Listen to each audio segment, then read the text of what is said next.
You mentioned earlier about the so-called the iniquity of the Amorites, which is first mentioned in Genesis 15:16. Can you please help us understand how is this passage related to giants? Yeah, very interesting. Okay, so the Amorites are the people group who were the dominant power in Babylon around the time of Nimrod. Okay, so Nimrod rises to power in an Amorite context.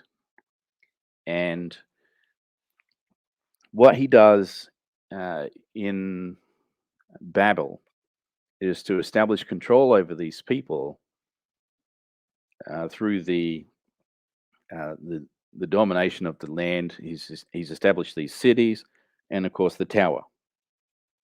As I mentioned earlier, the purpose of the tower is to invoke the spirits of the Nephilim to empower individuals who go there and participate in these ritual practices, whatever they were, so that those people would uh, bond with these spirits and become the next. I don't want to say incarnation because it makes it sound a bit kind of, you know, Hindu or something, but let's say the next iteration of the giants.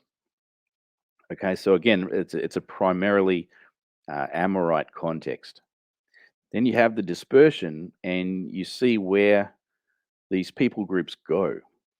And the land of Canaan becomes populated by tribes who are all connected to these Amorites who expand from Babel.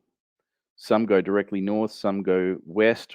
Those that go north eventually tend west anyway, and you have uh, the promised land populated by these tribes who had their origin with the Amorites. So as you go through the biblical narrative, you'll find uh, words like Amorites and Canaanites used interchangeably in some places, and you will find that they all become those are like overarching terms describing smaller groups, in particular the Anakim and various groups that were known as Anakim. And, there are those whole lists of all these different uh, clans and tribes. So that's where they'll come from.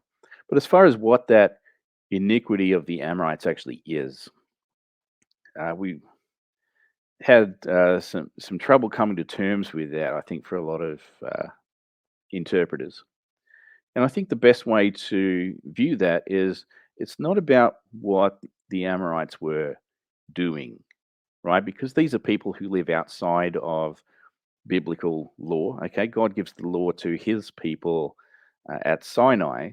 Everybody else is not under the law. Okay, that's God's law given to God's people. So we can't judge those people outside of God's people as lawbreakers, right? They haven't broken God's law because they're not subject to it. Okay, so on what grounds are they condemned? And again, we're back to this pre-flood paradigm where people are seeking divine power, aggrandizing themselves, putting themselves in the place of God by becoming something different. Okay, so it's not about who the Amorites were or what they were doing, it's about who they were becoming. And you see in them appropriating divine power for their own purposes, they have become the new giants.